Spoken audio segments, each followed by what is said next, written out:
Bharatiya Janata party के द्वारा गिरती कानून व्यवस्था, भ्रष्टाचार और सरकारी योजनाओं का विफलता को लेकर आज ओरमांझी प्रखंड पहुंचे हैं।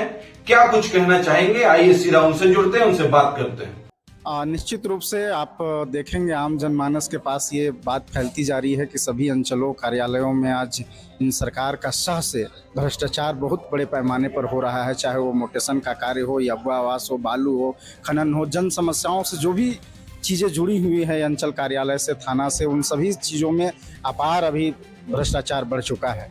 तो उसको नियंत्रित करने के लिए निश्चित तौर पर आज हम लोगों ने घेराव प्रदर्शन किया, आज आक्रोश प्रदर्शन किया, साथ ही जनसंवाद भी किया लोगों से कि किन किसानों को या अन्य लोगों को जो ज़मीन से समस्याएं सुधार से हो या मोटेशन का हो या किसानों को उचित मूल्य पर बीज नहीं मिल रहा हो, उपलब्ध नहीं हो पा रहा, उन सारी समस्याओं को लेकर आज हमारे बीच जनता जुड़े और लोग आए और निश्चित रूप से BDO CO के पास हमने अपने बातों को रखा और उन्होंने आश्वासन दिया है कि यह निश्चित रूप से जाँच का विषय है और जाँच करने के बाद अगर गलत पाया जाएगा तो उन पर कार्रवाई भी होगी और भ्रष्टाचार पर लगाम होगा और जो इस तरह से कार्य कर रहे होंगे हम लोग लगाम लगाने का कार्य कर रहे हैं। लोग कहते हैं कि स्मूथली सारा चीज चल रहा है, सारा सिस्टम जो है अगर को पूरा हक मिल रहा है, अगर ऐसा है तो जनता त्रस्त क्यों है? आप भी देख रहे होंगे कि अभी जनता कितनी आक्रोशित थी और कितने लोग अंतर्मन से, जो चूँकि वो संविधान उनको इजाज़त नहीं देती है गाली देने का, वरना लोग खुलेआम गाली देते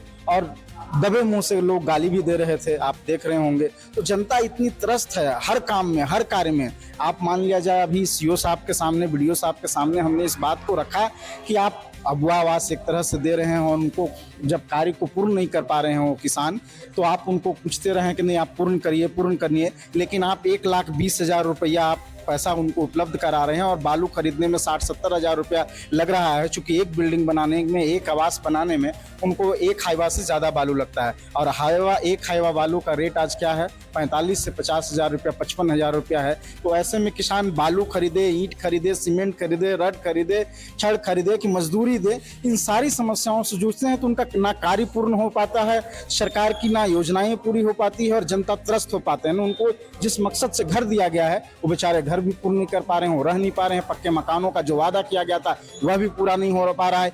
एक और से सरकार ठाक पीटते चलता है कि हम बहुत अच्छा कर रहे हैं, इतने आवाज दिए, लेकिन पूर्ण कितने हो रहे हैं, धरातल पर कितना उतर रहा है, ये देखने योग्य होगा। और आप न्यूज चैनल है, बहुत जगह जाते होंगे, लोगों से संवाद होता होगा तो यह स्पष्ट झलकता होगा कि कितने काम हो रहे हैं जनता का। निष्कर्ष क्या निकल रहा है, आगे क्या होगा? निष्कर्ष यह निकला है कि अगर ये सरकार नहीं सुधरती है और ये भ्रष्टाचार का बोलबाला चलता रहेगा तो भारतीय जनता पार्टी सड़क से सदन तक उतरेगी और बड़े पैमाने पर आक्रोश रैली करेगी, सरकार के खिलाफ धरना प्रदर्शन करेगी। निश्चित रूप से अंचलों कार्यालयों को ताला जड़ने का काम किया जाएगा और सरकार को नहीं चलने दी जाएगी। इस तरह से योजना बनाई गई है। लेकिन अभी हम कह रहे हैं कि चूंकि जनता बहुत उम्मीदें से सरकार चुनती है तो सरकार से हम लोग आग्रह करते हैं, मन सरकार से, कि आप जनता के प्रति जो वादा करके आए हैं उनके प्रति जो आपका उत्तरदायित्व है उसको आप निभाएं और बेहतर तरीके से जो मौका मिला आप उनको काम करें। जनता को जो सुविधा देने की बात आपने कही वो दिलाएं। कितने दिन का अल्टीमेटम आप लोग दिए हैं, उसके बाद हम लोगों ने 1 महीना का अभी किया है कि ये जन आक्रोश एक छोटा सा, चूँकि हर अंचल कार्यालय में आज किया गया था और अगर स्थिति बदतर नहीं होती है, बेहतर नहीं होती है तो और बड़े पैमाने पर हम लोग जन आक्रोश और रैली करेंगे और सरकार को घेरने का काम करेंगे। मैं भारतीय जनता पार्टी के मंडल उपाध्यक्ष श्री राजधाम साहू ओरमांझी से।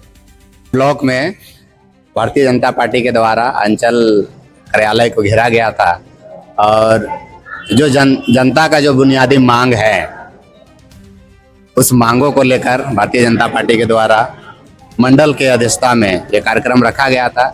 आप देखिएगा कि गांव का जुड़ाव डायरेक्ट ब्लॉक से होता है।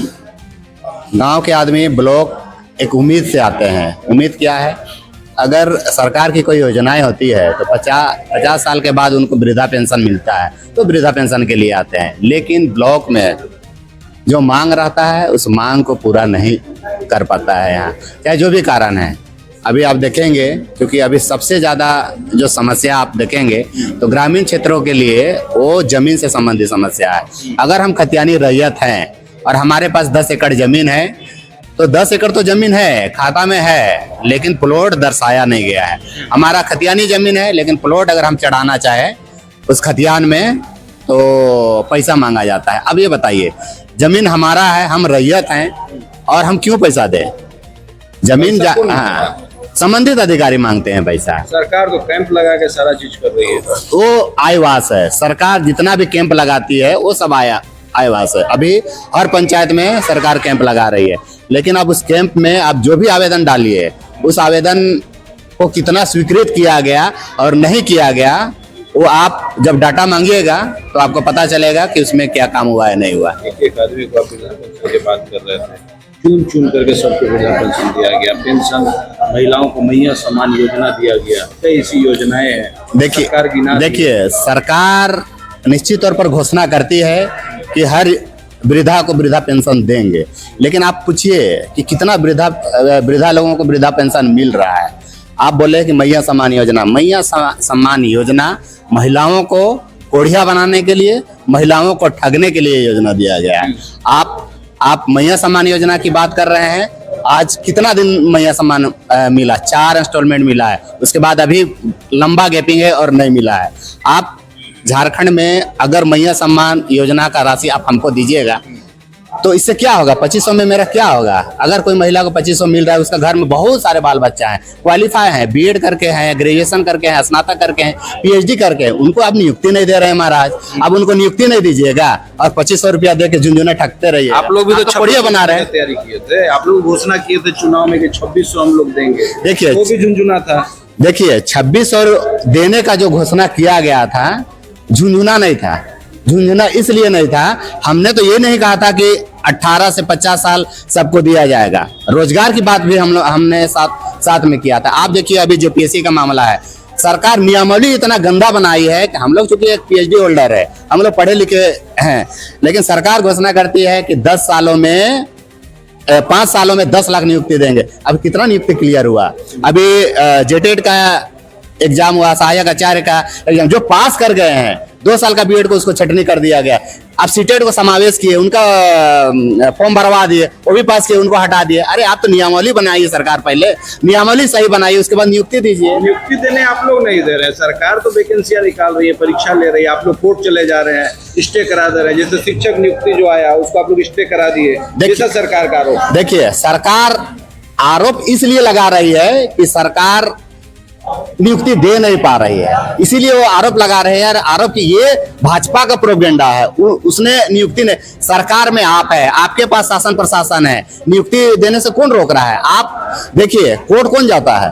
कोर्ट कौन जाता है? आप सरकार में है, आप नियमावली बनाए हैं कि इस नियम के तहत नियुक्ति देना है। नियमावली में विसंगति होगा तो हम निश्चित तौर पर कोर्ट जाएंगे, और कोर्ट जाएंगे तो कोर्ट में जो माननीय न्यायपालिका है, उनके जो कानून है, जो धारा रहता है, जो अनुच्छेद रहता है, उसके अनुसार वो स्टे लगा सकते हैं। तो आप लोग मानते हैं कि सरकार काम नहीं कर रही है? एकदम काम नहीं कर रही। सरकार आयवास है, आदिवासियों को बेवकूफ बनाया गया, आदिवासी सिंपैथी के नाम पर वोट लिया और सबसे ज्यादा आदिवासी को ठगने का काम कर रही है सरकार। ये आदिवासी और मूलों से विरोधी सरकार।